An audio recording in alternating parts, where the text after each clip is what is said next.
Hello, everybody. Welcome back to the Risk Taking Awareness podcast. And today we have a little special for you. We're going to be doing a very late Halloween special. Now, I know it's pretty past Halloween when we're making this and posting this, and the only reason we didn't scrap this idea was because if you're watching this later, this was made in 2020. We're all quarantined. We didn't really get Halloween this year. We weren't allowed to go out and trick or treat. So we can give some people, some holiday Halloween spirit since they also probably missed it. They didn't go out. And, if you're looking at this in the future, we're still going to give you good tips and tricks for staying safe on Halloween. Maybe if there is still quarantine or if there isn't. And so it's still going to be relevant. So what we're going to do is we're going to put our podcast over some Among Us gameplay since some of the topics we're going to be going over are going to be connected, and that is the scariest not scary game that we could think of. So everybody, first question. This is on the topic of walking alone. How is walking alone on Halloween a risk, and what are some actions that you could take to reduce the risk involved? To avoid any, I don't know, repeat answers or just try and avoid what my co-mates will be saying, I just wanted to talk about how walking alone in general is just dangerous. I mean, definitely on Halloween, it's even more dangerous. Everyone's wearing masks, and if someone were to try and, I don't know, just for say grab you, it's especially dangerous on Halloween because you might not even see who your attempted attacker is or your potential attacker is. Some ways that you can reduce the risk is, walking with friends, try avoid being alone at all times, and carry weapons. Definitely a good idea. Have pepper spray, maybe carry a little pocket knife so you can always keep yourself safe, guarded, and protected should you ever need to. Okay, so as for what I think the risk are of walking alone is that you're definitely more of an easy target more than other days. Walking alone in general is already scary enough, but I think on Halloween you definitely are the target, and it's just more accessible for people, to harm and all that. And then I think one of the greatest actions that you could do to reduce this risk is definitely have your location on, so that way, you can always have your location shared with, a parent, a friend, just really anybody in general you trust, and just having constant checkups with anybody so that way they know you're safe and all. Yeah, like Chloe said, walking alone, especially at night, regardless of time, is a risk. But when it comes to Halloween, I think it revolves around people being in costume and not being able to identify a person if something were to happen. Not to mention crossing the streets and being aware of drivers who could very well be under the influence from other Halloween events. And to reduce the risk, always be aware of your surroundings for both guys and girls. Know where you're going and be cautious of others. And ideally, it'd be safest to be out with a group of other people and staying together. Those are some really good points. You could be attacked. I like the idea of keeping something on you in order to stay safe, or having your location ready to send to friends just in case something happens. Those are some really good ideas to help reduce the risk involved with being alone. So, we did say we were going to incorporate Among Us into this podcast, so let's do that. How does the risk of walking alone in real life differ from the risk of walking alone in Among Us? Is it better to walk alone in Among Us? Why would it be better? Let's go ahead and start. So the difference between walking alone in real life and the difference between walking alone in Among Us is nothing more than the fact versus that it's fictional. I think both are very equally scary if you've ever played a game of Among Us. Sometimes I try to walk with people so I have an alibi so they can vouch for me. Even when I am imposter, I like to get even a fake alibi, just like, oh yeah, no, they saw me the whole time, it couldn't be me. But yeah, definitely when you're not imposter, walking alone is scary, but I think another difference between real life and Among Us, that walking alone in the game is part of the rush, and if everyone's in a big group all the time, the imposter can't kill and it's not fun that way. So I think I would encourage walking alone more in Among Us, and I would definitely not encourage walking alone in real life. Definitely always have someone with you if you can. But yeah, just like Chloe said, it's about in real life how when you are walking alone, it's a risk because obviously you're alone and anything could happen at any second. Versus if you're walking alone at Among Us, it's most likely to walk alone in Among Us because you don't know if the person next to you is the imposter. So it's really a difference of walking alone and all, and the risk you're willing to take. So, yes, I agree. In Among Us, it's less of a risk because, well, it's obviously fictional and it's highly advised in order to, finish your tasks and possibly get the best gameplay. Versus in real life, in most cases, it's typically a choice to walk alone unless you obviously can't. But in the best scenario in real life would be to not walk alone in comparison to Among Us. All right, these are some good answers. Honestly, I'm glad that you guys were able to come up with answers because I don't think I would have been able to come up with anything.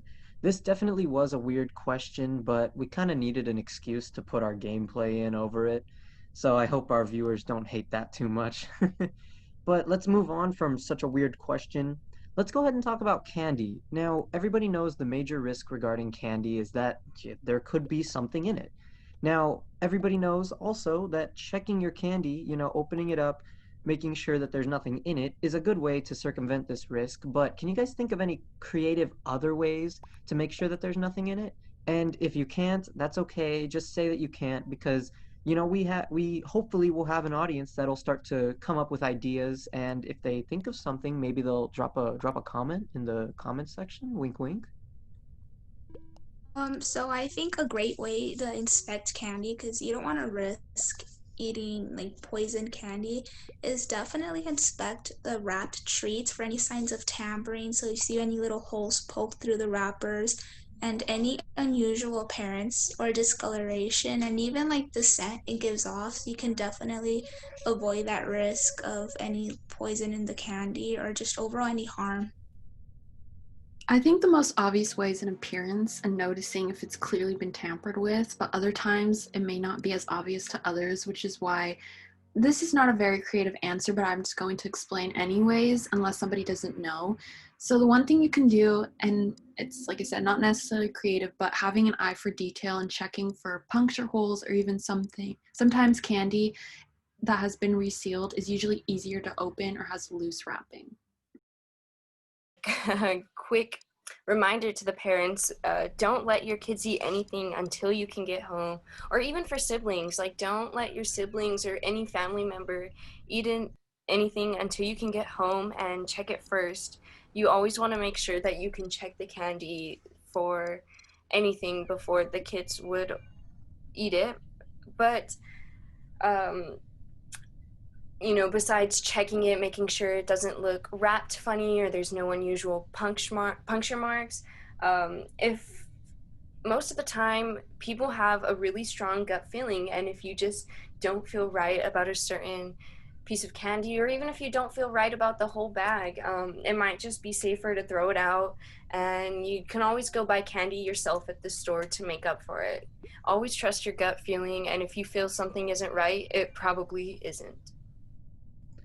Those are some really good examples. I mean, it is free candy, so you're not really losing anything by getting rid of it. And honestly, you guys brought up some points that even I don't follow, and I should in the future. So I know how to work on that for future Halloweens. Now, there's no candy in Among Us, so let's just stay on the topic of Halloween, since that is the overall theme of this version of podcast. There is another big issue present regarding going out trick-or-treating, and it's kind of a 2020 thing, and that's COVID-19. Now, guys, what are some precautions that we could take to make sure that we don't get infected on this Halloween? Totally hate to be the bearer of bad news, but obviously everyone is thinking it. You should probably just stay home if there's a pandemic going around. But I get it. I totally understand Halloween is some people's favorite holiday, and they have kids they want to appease for the dressing up occasion. And if so, I think Halloween is honestly probably, if you can do it in a group and in a safe manner in your own neighborhood where you trust, Halloween is probably one of the safest ways you can social distance during a holiday. You know, you go up to one house, a family at a time, everyone's wearing a mask, hopefully. You get the candy, you move on to the next house if someone's already at the house. You know, you just wait your turn until they leave. I think it's, if the correct precautions are taken, I think it can be a safe holiday to go out and trick or treat in your own neighborhood where you can trust the people there. Well said. And, you know, if you have to, also avoid direct contact with people handing out candy. So visit places that are stationed outdoors or at least an area that allows for social distancing, and try to avoid others outside of your group. And wear a mask. You can even make it part of your costume. And definitely before eating any treats or candies, make sure you wash your hands and take hand sanitizer and sanitize before and after handling anything. Yeah, just as Raquel and Chloe previously mentioned, definitely if you can stay home, do stay home because you don't want to risk, putting yourself out there and risk the other people that you may come across with. And also, um, when you are finished, make sure that you're washing your hands before digging through that candy. And that way, you can avoid any type of contamination. All right, guys, you all brought up some really good points. Who knows that if next year we're still going to be quarantined or not, and we're going to have to do this again for next Halloween, but hopefully this gets you a little bit into the spirit of things. We're coming up on Thanksgiving and Christmas. It's time to start getting in the holiday spirit. Hopefully Halloween maybe for some people is an early jump on that. And, we can all learn a little bit about being safer and taking less risks. And that's really what learning how to take responsible risks is. It's learning how to be safer. So I think that's all for now. Does anybody else have anything they'd like to bring up? No, just thank you guys so much for listening and hope to see you in the next podcast. Yeah, totally. Stay tuned, subscribe, please turn on post notifications, you know, give this video a like, and stay tuned for Watch, our other themed podcast if you're interested to see. yeah, watch the video 3 times over. We want views. We want views. Make sure you subscribe. I'm not afraid to shill out like this. Thank you. We'll see you guys next time.